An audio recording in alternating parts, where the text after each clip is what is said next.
aytadi: Auzubillahi minash-shaytonir rojim. Bismillahir-rohmanir-rohim. Allazina yatluna kitaballohi va aqamus-solata va anfaqu mimma razaqnahum sirran va alaniyatan yarjuna tijaratan lan tambur.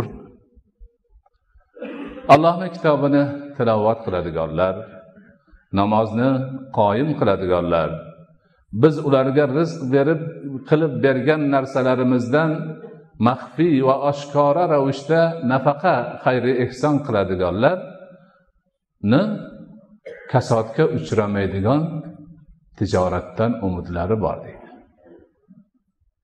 Demak, banda bu dunyo, oxiratda kasodga uchramaydigan, yaxshi bir rivoj topadigan ishni xohlaydigan bo'lsa, Qur'on tilovat qilsin, namoz o'qisin, Alloh bergan mol dunyodan maxfiy va oshkor ravishda nafaqa qilsin.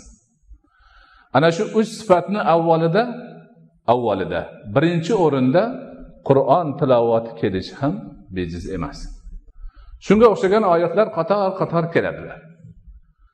Kelgan oyatlardan, hadislardan hukm chiqargan ulamolarimiz aytadilarki, har bir mo'min musulmon uchun Sura-i Fotihani, yana bir surani yodlash farz-u ayindir. Ya'ni mo'minning boshiga, har kishining boshiga farz. Kim shu ishni qilmasa, farz-u ayinni tark qilgan bo'ladi.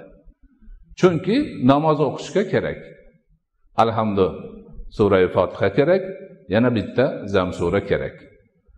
Ana shuni tajvidi bilan, qoidasi bilan mo'min musulmon banda o'rganishi farz-u ayindir. Ya'ni har bir shaxsning boshiga farzdir. Ortiqcha yodlab boraverish har bir harfiga savob va savobi 10 marta ko'paytirilib rivojlanib ketaveradi.